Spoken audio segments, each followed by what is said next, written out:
President Johnson addresses a joint session of Congress to push a voting rights bill aimed at ending discrimination. It would appoint federal voting registrars in some instances and put an end to complicated literacy tests and other hampering tactics. The president referred to the events in Selma as an American tragedy. And throughout the nation, even in Canada, there were marches through the streets of towns and cities. In New York's Harlem, more than 15,000, half of them white, filed somberly through the streets in quiet but agonized protest. The events in Selma had been brought to a climax by a nighttime attack on a white Boston minister by white men. He died 2 days later, many feeling he suffered martyrdom in the cause of civil rights and voting discrimination.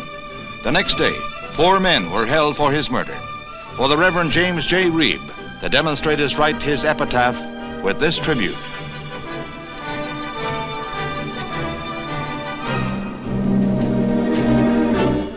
Selma sprang overnight from an obscure southern town to the front pages of world newspapers. This church was headquarters in the Negro drive for the right to vote, and it was here that Martin Luther King came to lend his support to the campaign. He pointed out that from Selma's 14,000 Negroes, only a few more than 300 had been registered at the polls.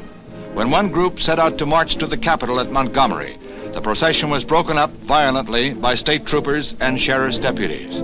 Then Dr. King led another contingent through the town.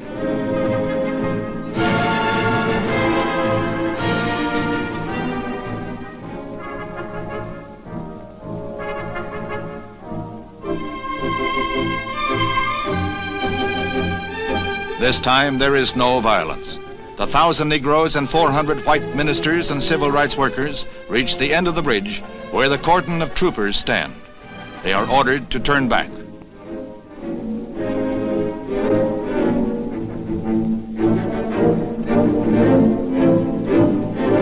Dr. King confers with the police as the marchers hold their ground. He requests that they be allowed to pray. There are a few minutes of mounting tension.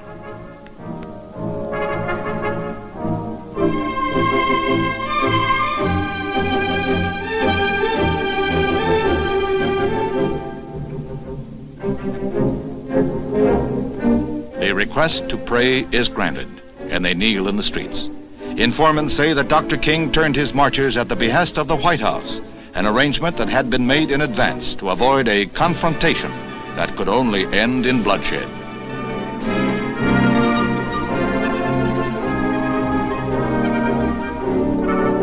The troops and deputies stand stolidly by as the prayers are said and the marchers go back to Selma. This Alabama town will go down in the history books as a turning point in the civil rights drive. From the halls of Congress to the smallest crossroads hamlet, people can understand the plea that no American can have freedom and justice unless there is freedom and justice for all. In Selma, there is a lesson to be learned.